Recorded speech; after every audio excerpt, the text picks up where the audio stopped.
Bismillah ar-Rahman ar-Rahim. Alhamdulillahi Rabbil Alameen. Thank you very much, dear believers. This is, I guess, February the 25th, and it's getting close to the end of Black History Month. Of course, we have had, I think, 4 programs already, but I think this program will be placed at the front as number 1 for Black History Month. And I'm going to do that, and I hope y'all have patience. We're going to try to cover quite a bit of territory, but it'll be in brief. This is an introduction to you, mostly to the young people.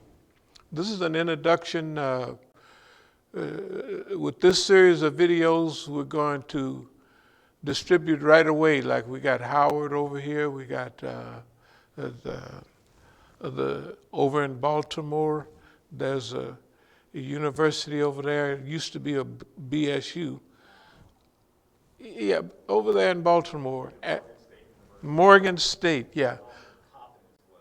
Okay. Here's what we're going to do. In the next several months, we're going to saturate this area, but we're also going to get on the road. And I want any of y'all that are at universities, any of these BSUs, we find ourselves in an emergency. If we can get through this program without any interruption, we'll be able to solve part of that problem. What we want to address is some of the things that have been happening all along and some of the things that are happening right now. When we got up this morning, we said, this has been evolving, we said, this is it, it's time to get ready to go. Although we've been at this stage for maybe 10 years, you'll see when we read some of the stuff, we've been here kind of like on pause, waiting for the right opportunity to move forward in a big way. In fact, our last article was either 2010 or 2010 and a half. That was a while back. It was at least 10 years ago. Might have been 10 and a half. Okay. What we want to cover right now is if you went to the movies, or saw it on video, you might have saw a nice explanation of Fred Hampton's assassination and Mark Clark. They were not bad, but that happened 52 years ago, I think. Yeah, 69. I think that was 52 years ago. We have talked here at our Masjid about recurring events trying to take us back to the 1960s. Those events would like, instead of us building a modern, up-to-date movement with modern goals and expectations, they would like to keep us back, which they have been, let's call it successful, in keeping our mind back in the 1960s and 70s and keep us functioning on those issues. I would like to read from an article from October 2002. Okay, that's 20 years ago. As-Sabiqun al-awwalun min al-muhajirin wal-ansar wat-tabi'in. When you learn Arabic, you'll get an idea of what that means. Nearly every society and every group of people has developed and inherited some vision of the perfect or near perfect state of being. In these imaginary land, the sky is the bluest, the water is the purest, and the air is the freshest. And the birds sing with an angelic harmony. It is a social and political oasis in which human being has overcome his base nature and developed through strong human will and extraordinary intellect, a place where freedom rings and truth and justice flow down like a heavenly stream.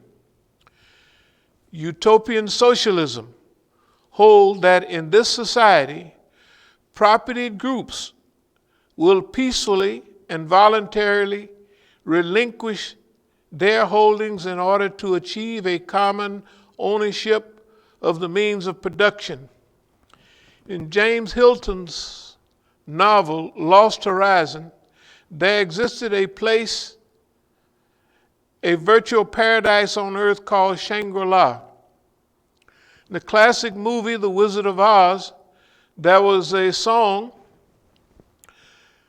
that was sang called Somewhere Over the Rainbow, referring to a place where dreams can come true. These somewhat mythical places are an inspiration for visionaries and dreamers, opening up a whole vista of possibilities. In many cases, human reality can be disturbing, if not downright depressing. During times when humanity has sunk to the lowest level, when all hope is gone, the human mind needs some relief. In psychological studies, of course, my English is not that bad. It is said that during times of depression, relief may come to the mind through imagery, mental voyages, escapism, even drug use or alcoholism. For Muslims, we have our own utopia or Shangri-La. It is traveling back to the time of Prophet Muhammad sallallahu alaihi wasallam and the Khulafa Rashidun, to a society that was in harmony with the will of Allah subhanahu wa ta'ala, where taqwa flowed and the fruits of Iman, that is faith, ikhlas, sincerity, were found throughout. The difference between us and others is that our flights of mental hopefulness were real and achievable. Our ideas of this Shangri-La type is truth and is real. It really existed. There was no time in history where according to Marx and Engels, a true communist society existed. There's no place where a true socialistic environment existed. Although there were attempts all over the world, even here in the U.S. in the 1820s and other times, there were towns around the U.S. that was built on socialist principles. But as the society began to push against them, it broke down their socialist and communist and human ideals, right, to getting back in the rat race or getting chewed up and destroyed. Okay, so it goes on to say, just as the great society once existed, something similar to it can exist again. Through proper human will and effort, it is achievable, even promised by our Creator. The only challenge is closing the gap between our current reality and the one that we dream of. This is the very mission of our As-Sabiqun movement. It is also our theme for this year's conference entitled Consolidation, Improvement, and Expansion. The title of this article, which we'll just read the part, One More Mountain to Climb, and it should have One More River to Cross. You know, in African American songs and expectations, it was always something left. one more mountain to climb and one more river to cross. And then we'll be somewhere in heaven, or this highly expected. In slavery time, it was a river that we had to cross. It was Ohio River, Mississippi in some places, all these rivers that led up north. And we would follow the streams, and we would follow the trees that had moss on one side. Why was it moss on one side? Because the sun rises in the east and sets in the west. And the only place the sun don't shine on a tree is on that north side. So all you got to do is jump out in the woods, and you say, man, I ain't going the right way. So every few miles, every few blocks, you just look at a tree, rub your hand on it, there's the moss. The sun have not shined on that spot, so moss grows. So we had all kind of expectations leading to the promised land, and everything would be all right in the promised land. And we wouldn't have to work no more as we did down the way. We do a little work here and there, but I got shoes, you got shoes. All of God's children are going to put on the shoes and going to walk all over God's heaven.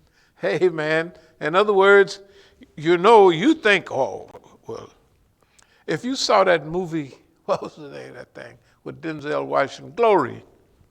One of the big parts in there was when the Negroes got shoes. All army get shoes, but they didn't.